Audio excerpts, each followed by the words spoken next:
Muy buenos días a todos. Realmente es un orgullo, un placer estar acá.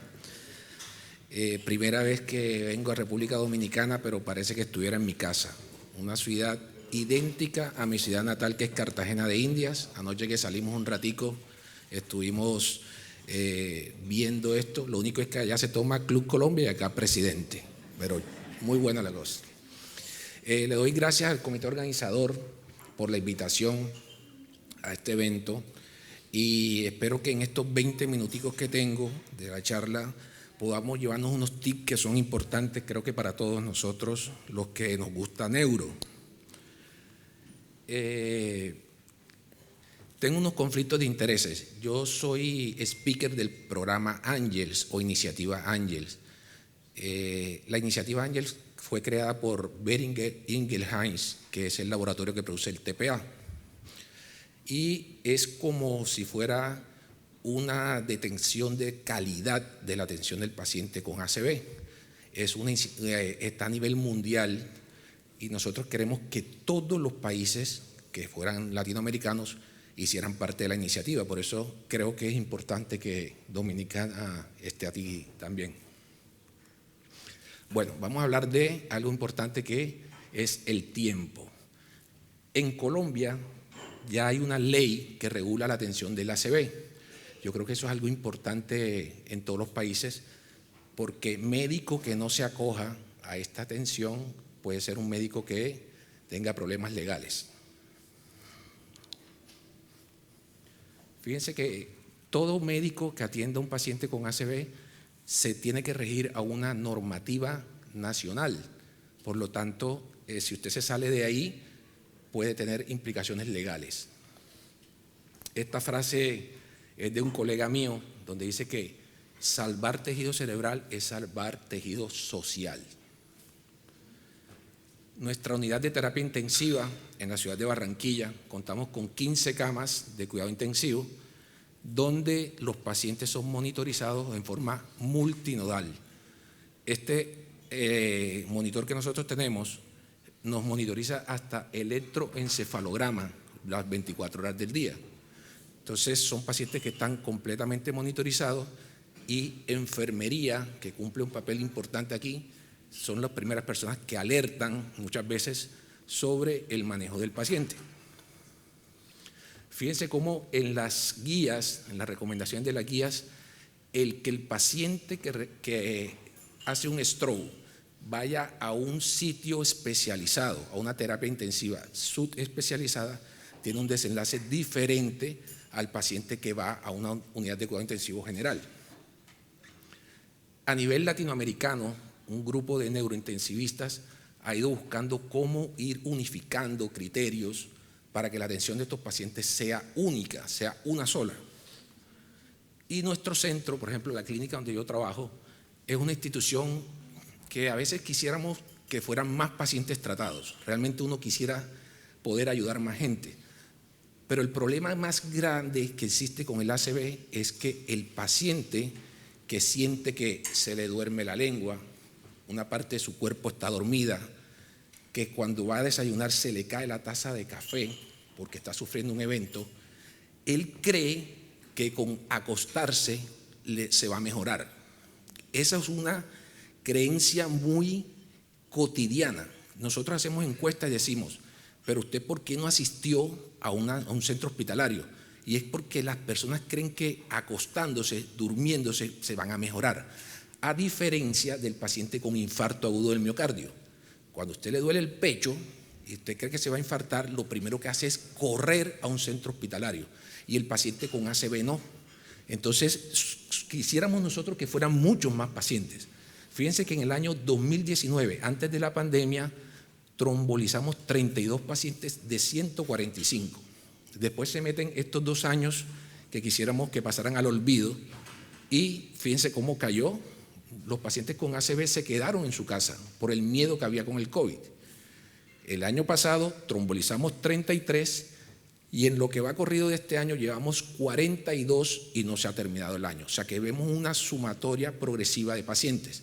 Hay centros, por ejemplo en Bogotá o en una ciudad que está al lado de Bogotá, donde un compañero llegó a trombolizar 270 en un año. O sea, eso es bastante.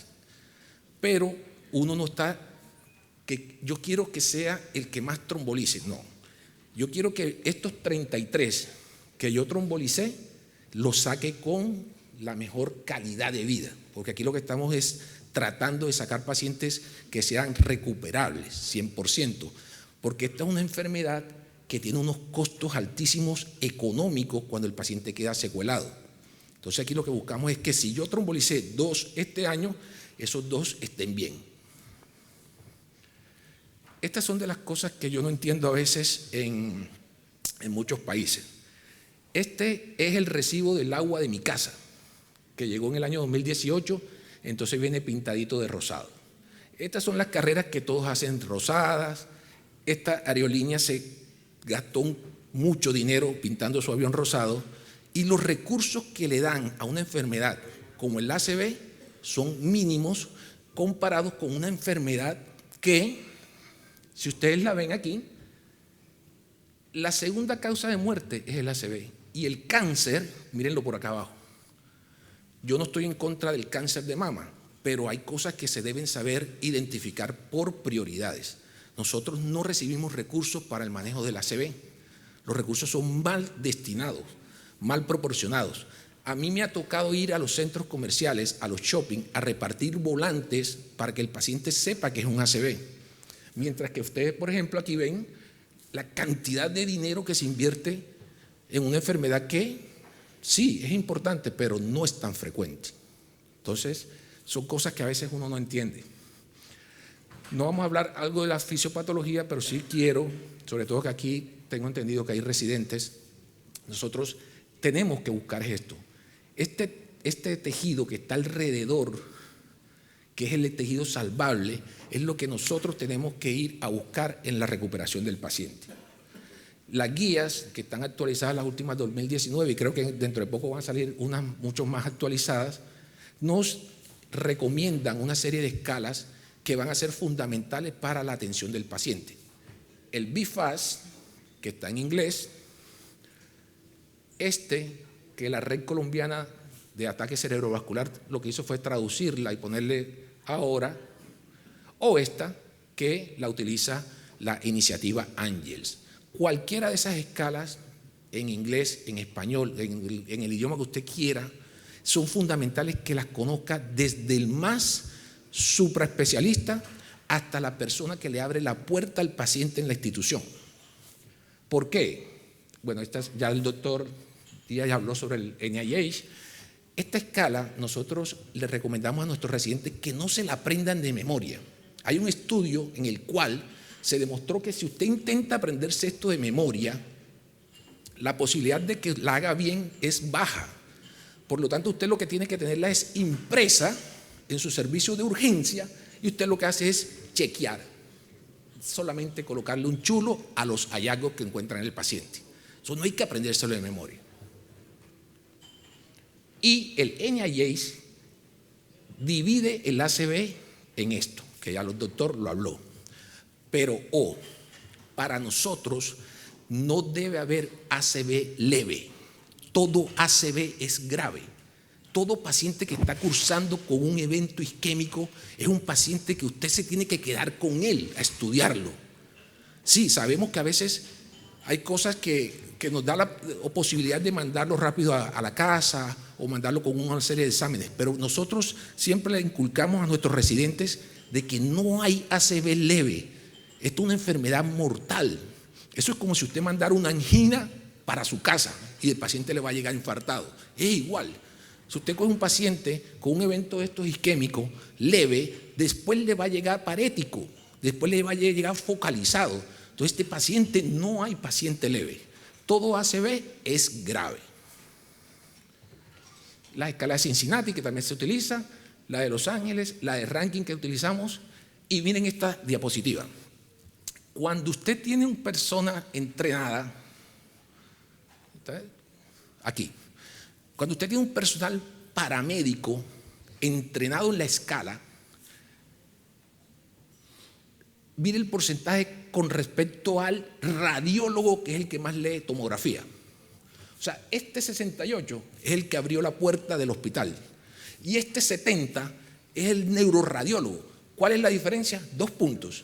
Entonces, si todo su personal sabe, el BIFAS está en capacidad de detectar un paciente que esté cursando con un evento isquémico. Entonces, la importancia de que todos estemos hablando el mismo idioma. Todo, desde el que traslada al paciente, la enfermera, la fisioterapia, el médico de la terapia, el médico del triaje, todos tienen que estar entrenados.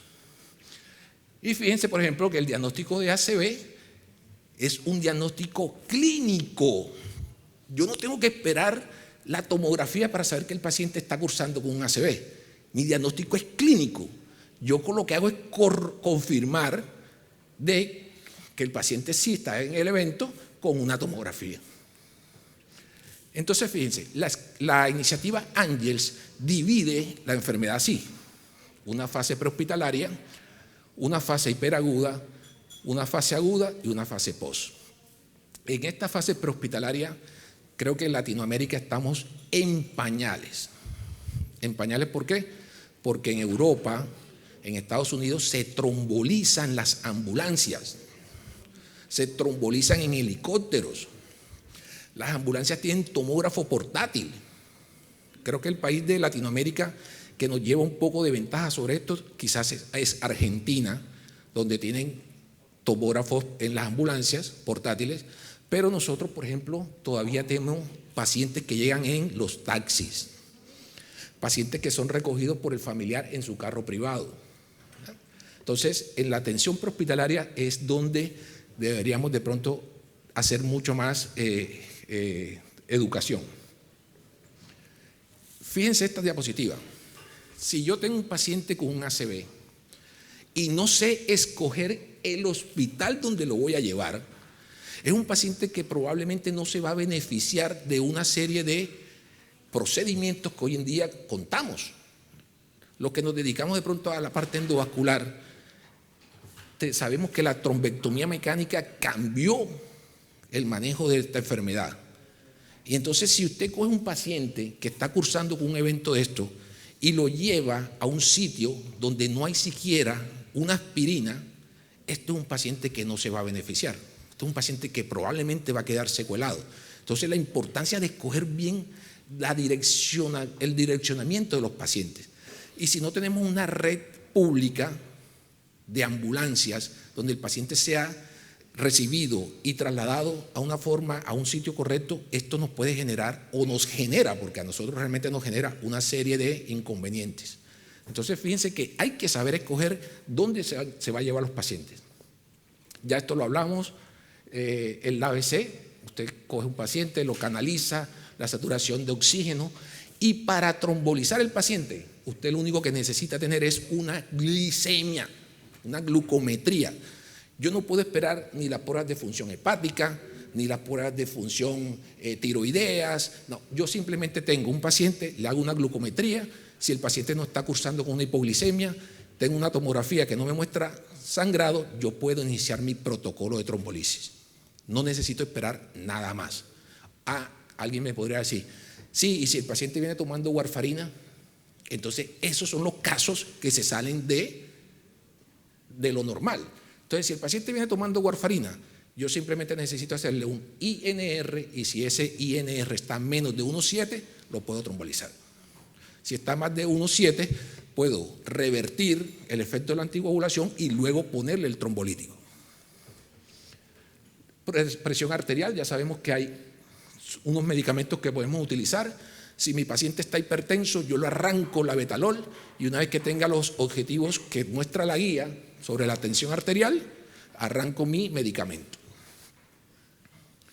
Una muy buena anamnesis, y estos sí quizás sean los de la atención inicial. Este es el resumen. Ojo, cuando un paciente llega con un ACV, con un stroke, y se activó el código en una institución, ese es como si un paciente estuviera haciendo paro cardíaco. Las miradas se deben de dirigir hacia ese paciente. Ese paciente es la prioridad.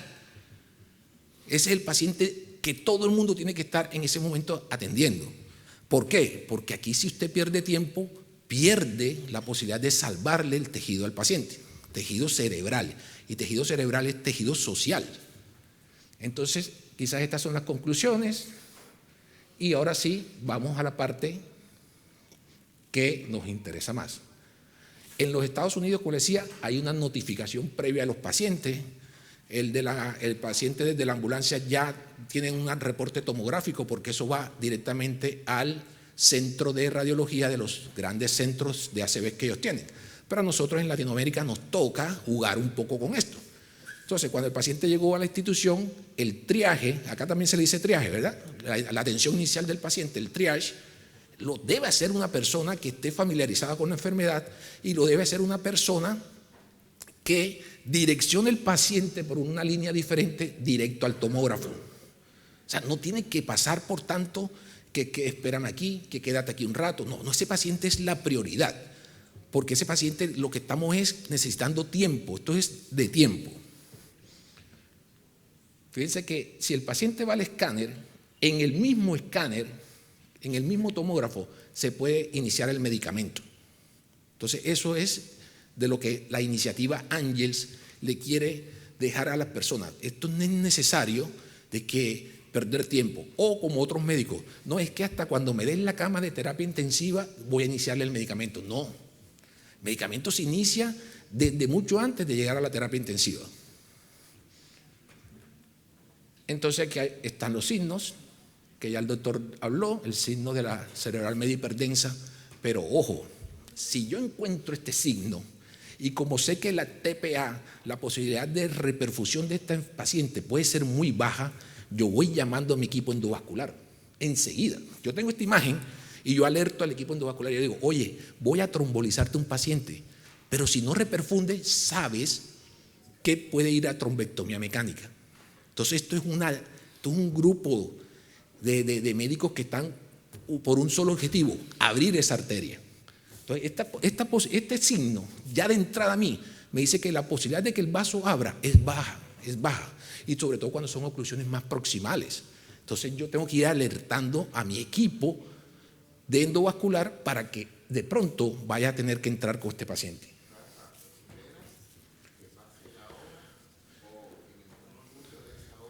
Ya se alerta al equipo. No, sí. Bueno, ese es un tema.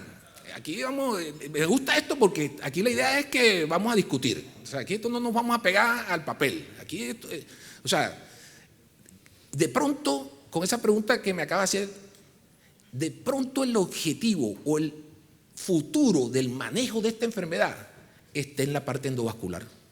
Es muy probable por los resultados que ha dado la trombectomía mecánica. De pronto, en este momento les digo, no nos podemos saltar la trombolisis, pero a futuro, muy probablemente, la enfermedad vaya a ser como cuando uno hace angioplastia primaria. ¿Se acuerdan? Cuando uno tiene un infarto, entonces mételo directo al angiógrafo para abrirle la arteria. Es probable que por ahí vaya la cosa, pero por los resultados que ha tenido la trombectomía mecánica. Ya esto se habló, el ASPET, entonces este era otro de los dolores de cabeza de nosotros allá. Si no estaba el neurólogo, no se podía trombolizar. Era otro obstáculo que teníamos. Entonces, ¿qué hizo la misma Sociedad Colombiana de Neurología? Hombre, necesitamos es que un líder, que sea una persona con mucho recorrido en este tema, y que le guste, porque eso es otra cosa, que le guste la enfermedad, pueda interpretar las imágenes. Porque no crean, el ASPET no es fácil. No toda persona está en capacidad de hacerlo, pero si usted en su grupo o en su código de ACV, donde están todos los profesionales involucrados, hay uno solo que sepa interpretarlo, ese le dice, hey, este ASPET está en 8, vamos para adelante, vamos a trombolizar, ¿ya? Porque aquí hay tiempo. Pero aquí viene otra discusión que más adelante la vamos a apartar, y ahora les voy a decir. Entonces, fíjense, estos son los signos tempranos del infarto, de signos de isquemia en el TAC, aquí están todos, y yo tengo glucometría, tiempo de ventana, ASPET adecuado, y arranco mi medicamento. Por ende, si yo tengo este paciente donde ya está una lesión isquémica establecida, a ese no le voy a poner RTPA de entrada, ya yo lo sé. Pero este paciente que tiene el signo de la cerebral media hiperdensa, a ese sí le voy poniendo el medicamento y voy avanzando, adelantando a mi equipo y todas estas cosas. Fíjense que la administración del medicamento puede ser en el escáner, y este fue el estudio que rompió el paradigma de la atención del paciente con ACV. El paciente con ACV, antes, yo recuerdo cuando yo estudiaba medicina, era un paciente olvidado en las salas de emergencia de los hospitales, de los grandes hospitales que teníamos nosotros, el pabellón de medicina interna. Uno siempre decía, allá en el rincón están todos esos viejos con ACV. ¿Cómo así que están allá? Es un paciente que hoy en día, el paciente con ACV hoy en día es un paciente valioso, es un paciente recuperable. Tenemos que meternos eso en la cabeza. El paciente ya dejó de ser ese paciente de olvido. El paciente tiene muchos beneficios hoy en día por hacerle. Entonces, en el año 95 aparece el paper donde se utiliza un trombolítico para el cerebro. Uy, madre, ¿cómo hace esa vaina? Ya eso venía para el corazón, ¿no? Y recuerdo yo que a los 2 años yo trombolicé mi primer paciente en la clínica Chayo en Bogotá, y cuando lo fuimos a trombolizar, júrenlo, eso era un partido de fútbol. La cantidad de gente alrededor para ver qué pasaba, porque era una cosa novedosa ponerle un trombolítico a un paciente con ACV. Entonces fíjense que viene, en la caja de TPA vienen 2 frascos de 50 miligramos y vienen 2 frascos de solución estéril. Esto se los digo porque enfermería, que fue lástima que enfermería no estuviera aquí, pero enfermería, que es una parte fundamental en el manejo de estos pacientes, tiene que saber preparar este medicamento. Y prepararlo no así, agitado.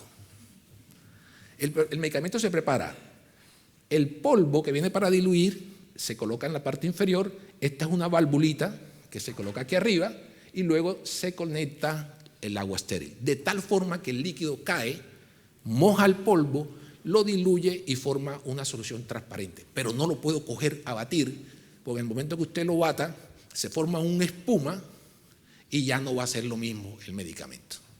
Entonces aquí está la dosis, 0.9 por kilo, le paso el 10% en bolo y el resto lo diluyo para pasarlo en los siguientes 59 minutos, en 1 hora. Y tengo que tener unos conocimientos que cuando el paciente vaya, se esté trombolizando, yo esté pendiente de él. Esto es lo que nos puede suceder y a todos nos ha sucedido. O sea, eso es mentira de que yo no tengo ninguna complicación. Eso no estás diciendo la verdad. A todos nos ha pasado. A veces, ¿por qué? Porque a veces hemos escogido mal los pacientes.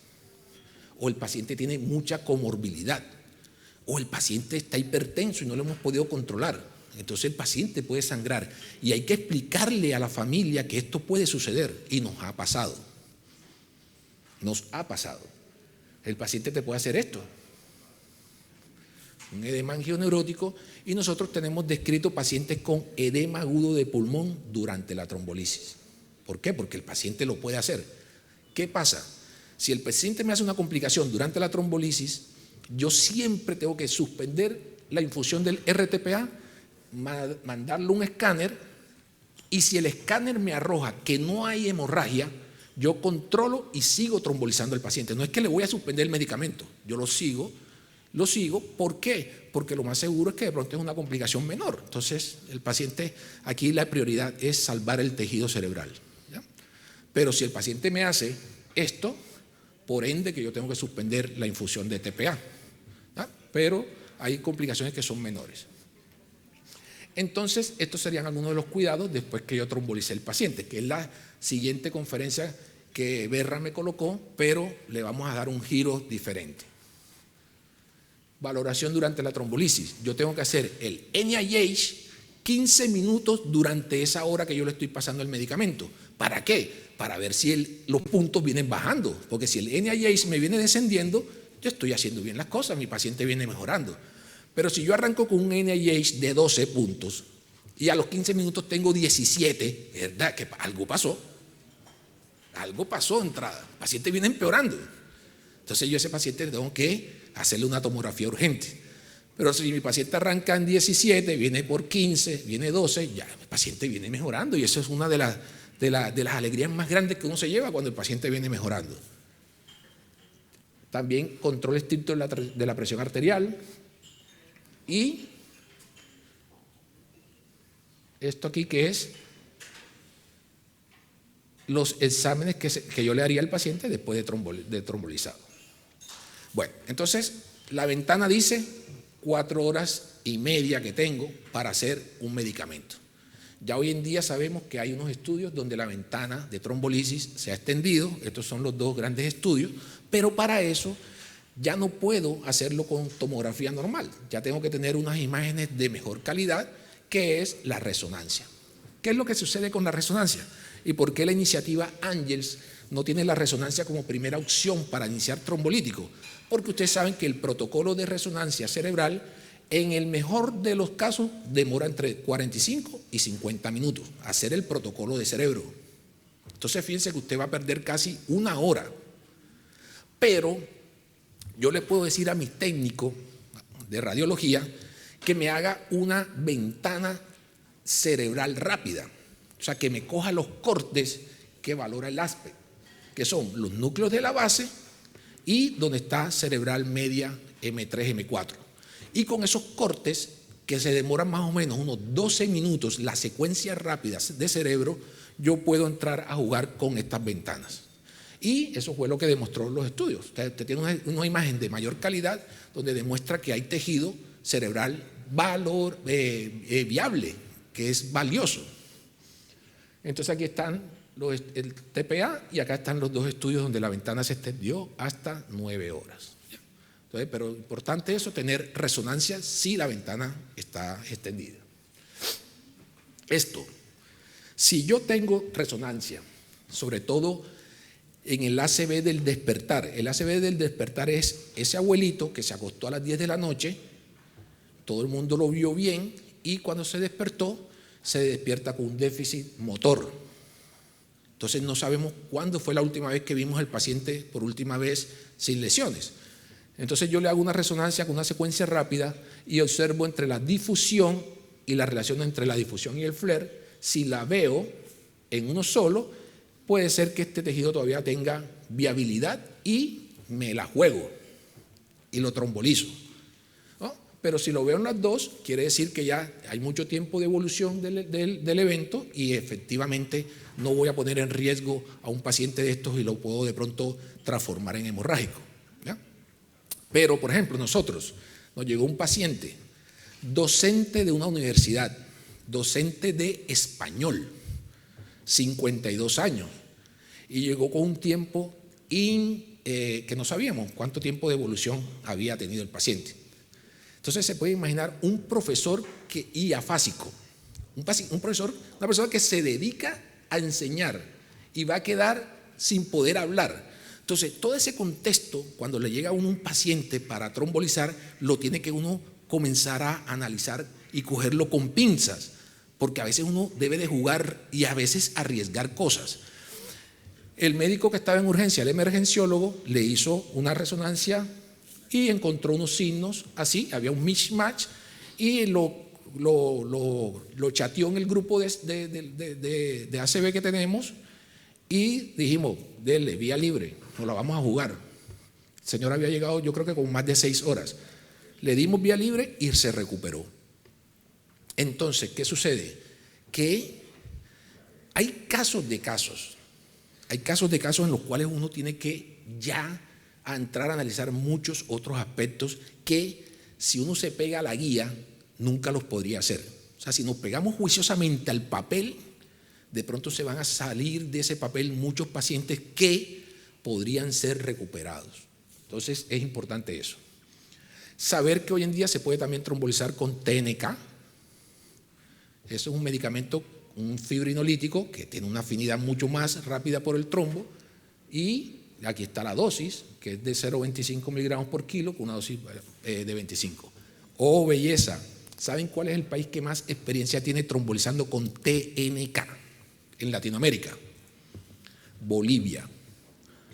Bolivia, que es un país donde los recursos económicos no son tan altos, Bolivia tenía un problema con el TPA y no lo habían ingresado a su país y solo les habían autorizado el TNK y ellos en los congresos muestran una gran experiencia con este medicamento y les ha ido muy bien. Entonces, quizás aquí podamos tener también una luz al final del túnel que nos ayude también con muchos pacientes.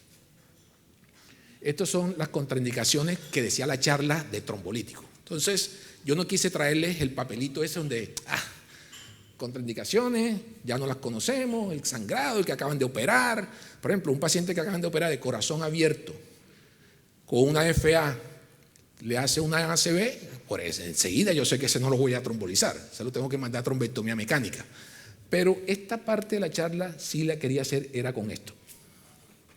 Y me gustaría que ustedes participaran. O sea, si a mí me llega un paciente de 85 años con un evento isquémico agudo, yo no lo trombolizo porque no está fuera del paper. Yo me haría esa pregunta. Ojo, 107 años la última persona que fue trombolizada a nivel mundial. 107 con un evento en ventana y está vivo. Entonces, a veces uno no tiene que ser tan pegado al margen de las guías.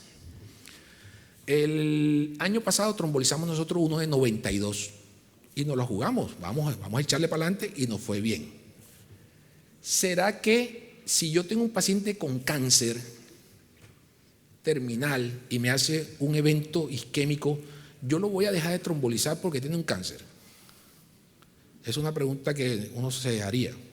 O sea, ¿no sería mejor trombolizarlo si el paciente está parético, yo le quito la paresia y que si va a vivir 2 años más de su cáncer, ¿no sería bueno que viviera caminando a tener que vivir, que yo lo tenga que cargar todos los días de la cama al baño y todas estas cosas? O sea, la pregunta se las coloco así para que ustedes vean que hoy en día esta enfermedad viene evolucionando tan rápido que ahí ya a veces nos salimos de las guías. ¿Será que yo no puedo trombolizar a nadie con un ASPE menor de 7? Entonces, si nos vamos al paper, el doctor lo acaba de decir, sería no. Ojo, el doctor Jiménez en Bogotá hace un mes trombolizó un ASPE de 3, con una resonancia que le estaba dando mishmash. Entonces, tenemos que tener claro que hay unas cosas que se salen de la cotidianidad y que tenemos que ya, por experiencia, por unas cosas diferentes, jugárnoslas a estos pacientes. O sea, hay pacientes que se pueden trombolizar ya saliéndose de tanto protocolo y tanta recomendación. ¿Por qué? Porque esto viene evolucionando rápido y hoy con la trombectomía los resultados son magníficos, ¿ya? Entonces, ya no voy a hablar de este tratamiento endovascular, porque esto le toca al doctor Daniel, que va a hablar ahora de esto, pero de pronto sí quería ponerle esto. Esto fue lo que marcó la evolución de este tratamiento endovascular. Los materiales que se utilizaban en estos años, a mí me tocó allá con Lilic en Argentina ver el Mercy, eso era un desastre.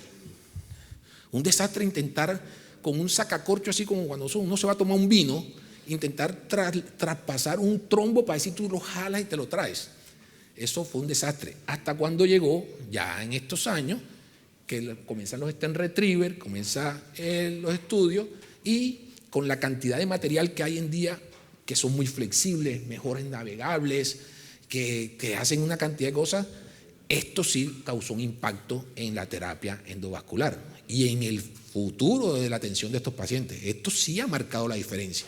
Y por eso es que hoy en día la pregunta que hacíamos, ¿será que la enfermedad va a evolucionar hacia que los pacientes todos pasen a la angioshoot? ¿O será que yo voy a seguir trombolizando? Esa es la incertidumbre que habría en este momento sobre el manejo de la enfermedad. Pero para nosotros, importante tenerlo claro.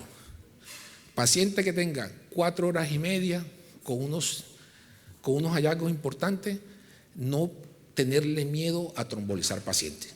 Por ejemplo, en nuestro grupo de la clínica donde yo trabajo, los que terminan realmente trombolizando a los pacientes son los médicos de triaje, son médicos generales, sino que ellos activan el código y por ahí todos vamos dando y direccionando algunas recomendaciones. Pero ya eso de que tiene que ser el supraespecialista que esté presente y que sin eso no vamos a trombolizar, vamos a ir sacándonos esto porque realmente no es así. Ya es la trombolisis. Ahora, colocar el medicamento como tal, eso no tiene ninguna ciencia, se lo digo. Él coge, pone el RTPA y esa cosa. No, el cuento es el después, que es lo que vamos a hablar ahora. Porque poner la trombolisis, ténganlo por seguro que eso no tiene ningún misterio. Eso es lo más sencillo del mundo, la enfermera ya sabe preparar su cosa, todo el mundo organizado, todo. Pero ¿qué pasa con el post del paciente? Que es lo que vamos a ver ahora. Me coloca la siguiente charla, por favor. Y aquí son 5 minuticos que le voy a decir. Porfa.